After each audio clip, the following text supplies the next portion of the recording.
Welcome to Mishnah study Masechet Besa, Masechet, first Mishnah.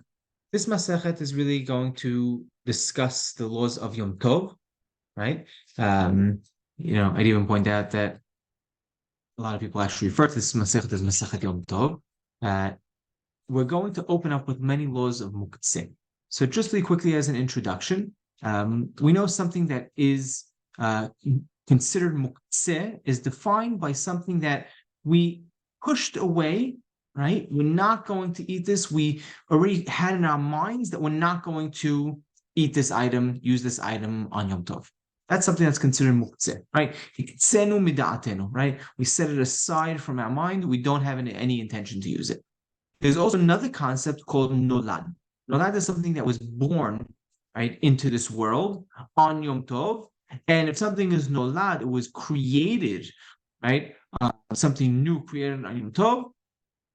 Let's say, for example, fruits that fell off a tree, right? They were asur beforehand. Right now, they were created, allowed, new on Yom Tov. Now the fruits fell off the tree, so that's something that we're not allowed to use. That's called sukkot. Now, these two principles are important to understand as we go into this masechet. Now, we're going to jump in and let's start first Mishnah. Rambam has a lot of principles over here, so we'll point them out as we go through. Firstly, we're going to talk about an egg that's laid on the holiday. So, Betza Shnoda B'Yom Tov. On the holiday, it was Yom Tov. Betza Shnoda B'Yom Tov, an egg that was laid on the holiday, right? So, you had a hen laid an egg. Bet Shammai omrim te'achel, u'bet Hillel omrim lo te'achel. Right? Bet Shammai says that egg can be eaten, right, on the holiday now. And Bet Hillel says, no, you're not allowed to eat this egg on the holiday. And so, interesting, firstly, let's point out that Bet Shammai is more mekel, right? Bet Hillel is mahmir over here. Bet Shammai is more lenient. What are we talking about? So in general, right, everyone would agree, right, that it's for sure asur if you had a hen that was set aside specifically for laying eggs, and it laid an egg on Yom Tov. Everyone agrees that you can't slaughter that chicken, you can't eat it, right? Everyone has this because it's muktzeh, right? Whether Bet Hillel, Bet Shammai, everyone says that an egg born from this hen is going to be muktzeh because you didn't have any in mind to use this chicken on the holiday, right? You blocked it out of your mind that you're not going to use it. When does the mahloket really take effect? We're talking about a hen that is fit for eating, right? You plan on eating this hen, and all of a sudden this hen lays an egg. So Bet Hillel say you're not allowed to eat this, you're not allowed to have this egg. Why? Because it was prepared from beforehand, right? Let me point this out. The pasuk says, right? At the Shi'aviu, right? We have a concept that a mundane, a day, a weekday could prepare for Shabbat, right? And a weekday could prepare for Yom Tov. But you cannot have Yom Tov prepare for Shabbat or vice versa, Shabbat prepare for Yom Tov. So now, if we have a case where you have Yom Tov falls out on a Sunday, right? And this egg was born on a Sunday. This egg was laid on a Sunday. So what happened over here?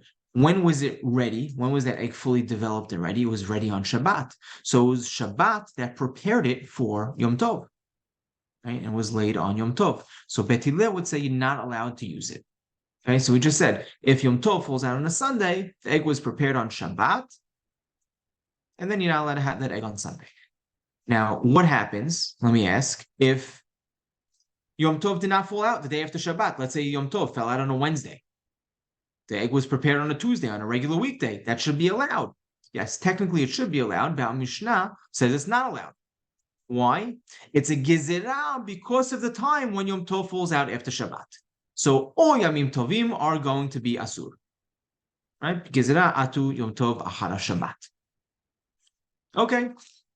That is the chana that we're talking about. Now, I point out that everyone agrees, right? Or when we're talking about this preparation, right? This preparation is a natural preparation, right? So that's why it's a gzera midrabanan, right? The preparation itself. That's when Bet Shammai are the ones that they're allowed in that case. But let's say a person actively prepares something from Shabbat to Yom Tov, right? That's not allowed. That you're not allowed to do, and even Bet Shammai would say something like that's asur, right? But over here, it's natural preparation, right? It's a chana tiv'it, right? That the egg was prepared the day before. One other thing to point out is when you have, let me ask, you have 2-day holiday, right? So let's say this happens in the Galut, right? In not in Eretz Israel, right? In New York. So you have 2 days of Sukkot, Monday and Tuesday. Now the egg is born on let's say the egg is born on Tuesday. Egg is laid on Tuesday. When was it fully prepared? On Monday. So now could you eat it on Tuesday? Technically, you had 1 day, one Yom Tov, preparing for the next.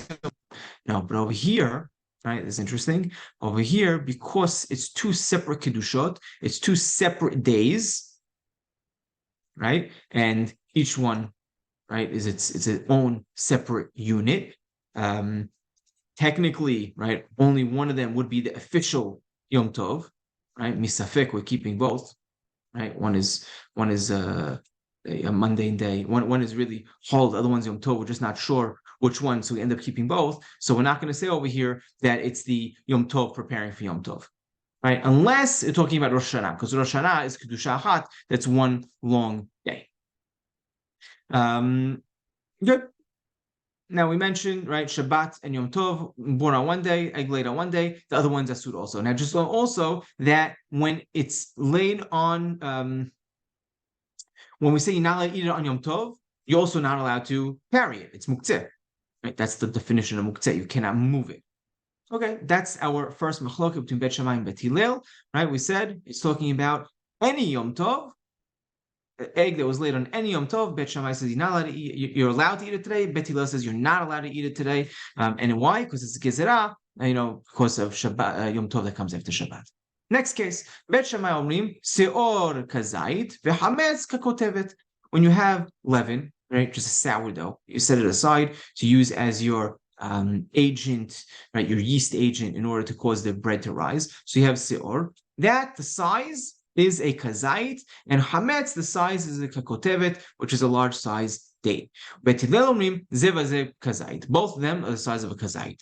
Right? A date is bigger than a kazait, so again, Bet Shammai is going to be more mekil, more lenient over here. Now, everyone agrees that you're not allowed to have in your home, right? When it comes to Shivat Yamim Seor Lo Yimatzeh Bebatechem, right? You can't Lo Yira'eh Lo Yimatzeh. You can't have in your home. Everyone agrees that that's the size of a kazait. You can't eat, right? The size of a kazait. That's what you're hayav for. The machloket over here between Bet Shammai and Bet Hillel is specific to the biur. How much do you have to get rid of? Right? If you find something, how much is it that you have to get rid of? So Bet Shammai says if you find a kazait worth of seor, then you have to get rid of it. But hametz, right? Because it's two separate pisukim, so we're going to say that it's a bigger size of a kakotevet. The Bet Hillel says no. This way, when we learn eating the same size as a kazait, so to over here, when it comes to biur, destroying it, burning it, you have to get rid of it. Both these sizes are going to be a kazait. Why is this brought over here in our masechet, right? As seemingly has to do with hametz and matzah, should be brought in masechet pesachim, because it's another instance where Bet Shammai is more lenient than Bet Hillel.